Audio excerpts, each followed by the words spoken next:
Hey, Mama, welcome back to Momplex.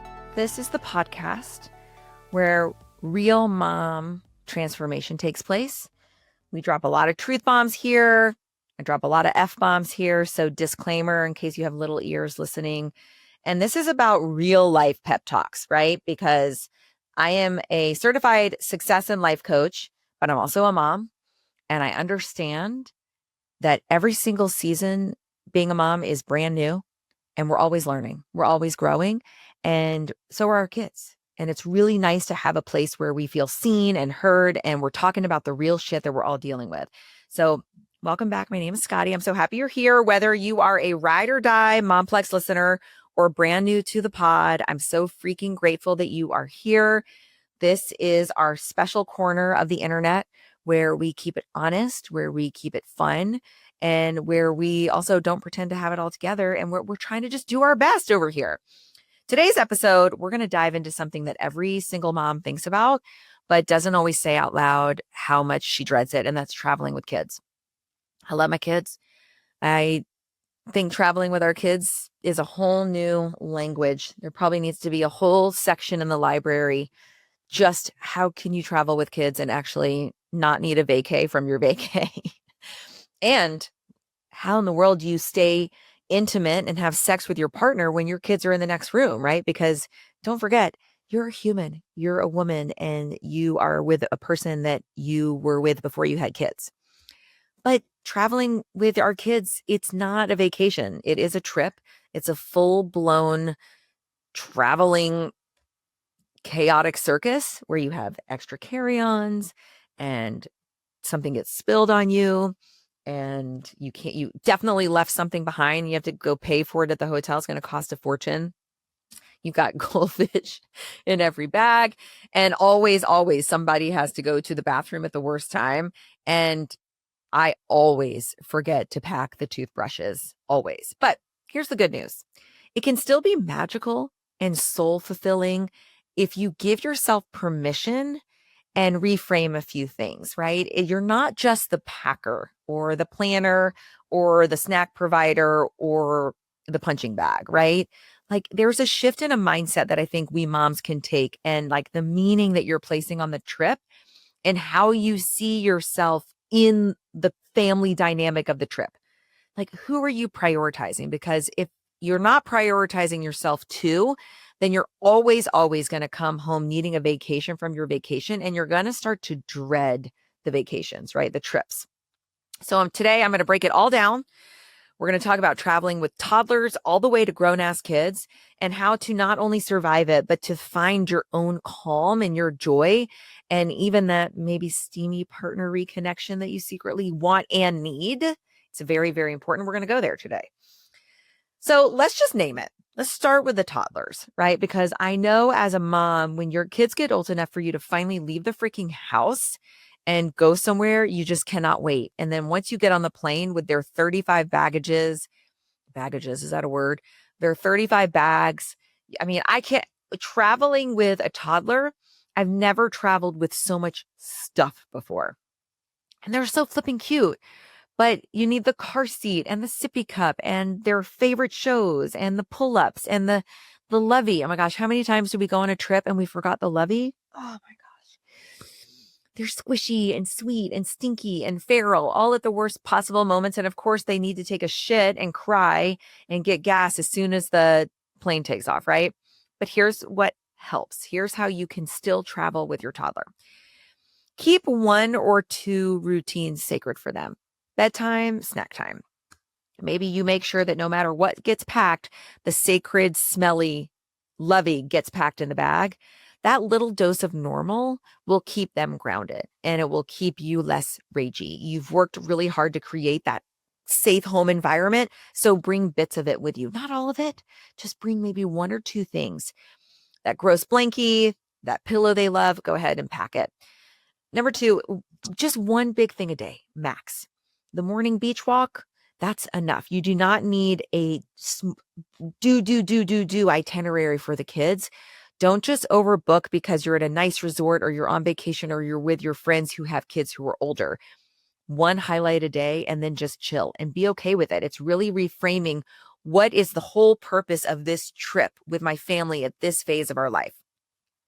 And number 3, pack the damn iPad. This is not the time to win a parenting award. Bring distractions, bring the backups. What gives them a mental break also gives you a mental break. And if they're watching, what do kids watch nowadays? I mean, my kids were like super into Scooby-Doo and Tom and Jerry and Bluey, like let them watch that. Even if that means you get to drink your whole cup of coffee. That's not bad parenting. That's good strategy. And to be perfectly honest, no matter what you do as a mom, someone's going to have a fucking opinion. Who fucking cares? As long as you're happy and your kids are happy, do you. Do you. In order to get you time when you are traveling with toddlers, set up ahead of time that you're going to tag team with your partner. Let yourself take that solo walk with your latte, even if it's 15 minutes, and then come home and say, honey, I've got the kids. You go do whatever you need to do so that you get your you time. But really, honestly, it's about lowering the bar, and it's like expectations versus reality. Success on a trip with toddlers is everybody surviving the day and maybe getting a decent night of sleep, right? And maybe trying to take a cute family picture before someone melts down. Yes, this is a family memory, but it's also a chance to practice what it's like to be together on the road. And if you've never been together on the road, how the fuck are you supposed to know how to do it? So that in itself is worth gold. And so remember, like when you're planning this trip with your partner, what's the real intention of this trip? Why are we doing it? What are we hoping to get out of it? What would be, if we could just do one thing a day, what would that be? Really simplify it.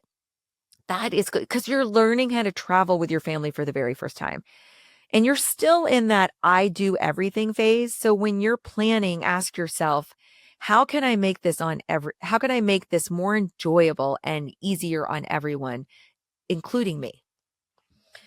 So next is kids ages 5 to 10. This is such a golden window. Oh my gosh, this sweet spot when they can carry their own bag. They're likely potty trained. They still think you're cool. You can bribe them with ice cream. I know it's probably not appropriate that I said that, but they'll still eat the broccoli without complaining. Here's how to win at this phase. Give these kids choices. They can handle it. Let them pick the museum or the souvenir. Let them get the buy-in. They will feel seen and empowered and be way more present and not just dragging their feet. Blend in fun and learning. Think zoos, parks, scavenger hunts, anywhere that they can move, play and explore versus thinking that they need to be still for a long time on a bus tour. Are there more interactive tours? And bonus points, if you're burning energy, they'll sleep better. Don't make them endure endless museum bus tours and long, like, speeches or docents leading the tour. It's too much for their capacity. Their energy is still wild. Let them have some fun and don't overschedule. Let them take 45 minutes in the hotel bathtub. Let them wear their pajamas to breakfast. That's the memory. That's the beauty of vacation, is that there are less rules, not more checklists. And you know what? If the family photo that you're taking on the beach isn't fucking perfect, that's actually what's going to make your family love it even more, right? Like it's more about let your kids drive a lot of this. It's not about you just creating an itinerary and trying to get through it. And if you need some you time, early bedtime for your kids, if you're doing those active activities, means balcony wine time for you. And if you want your own mom travel kit, bring your noise canceling headphones. Download your favorite episodes on Netflix. I mean, download all the Momplex podcasts. Create snacks just for yourself. You are allowed to also look after you. Okay, the teen phase. It's Wi-Fi or die. Welcome to your new role. Uber driver meets part-time life coach, and therapist. That's actually interesting. That is so true. Your teenagers are going to act like they don't want you around, but deep down they do. But they want you around in a way that they like. So you're going to have to start being an amoeba at this phase, right? Take their cues seriously, right? If they're receiving, enjoy it. And the second they're done receiving it, move on, let it go.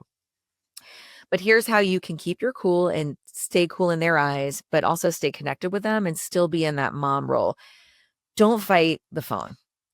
Why don't you just say, like, give me 2 hours of your presence and then scroll all that you want. Teach balance. Let them know that what they want is also important to you, right? If they want to connect with their friends on Snap, if they want to just have a mental break and scroll, that's okay. And just create some balance. And then choose places with options, cities that have hikes and resorts, spots where they feel semi-independent and safe, but you're still in reach. They want that autonomy. They want that freedom. They want to explore without you being on top of them. And it's a really good thing for you to let them learn how to do that because they're still with you. So if something does go wrong or if they have a challenge, they can come to you and work through it. 3, let them sleep. Teens have a different circadian rhythm. Their brains literally shift 1 to 2 hours later during adolescence, right? So they are on a completely different schedule. They need rest. They're still growing. They need recovery. They need gentle love, even if they grunt at you. Don't take their exhaustion personally. It's biology. It's not just respect.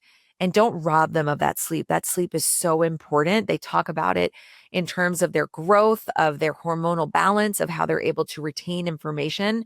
Let them sleep. If you're on a trip with teens and you want some you time, let them sleep till noon and you can go book that spa appointment guilt-free.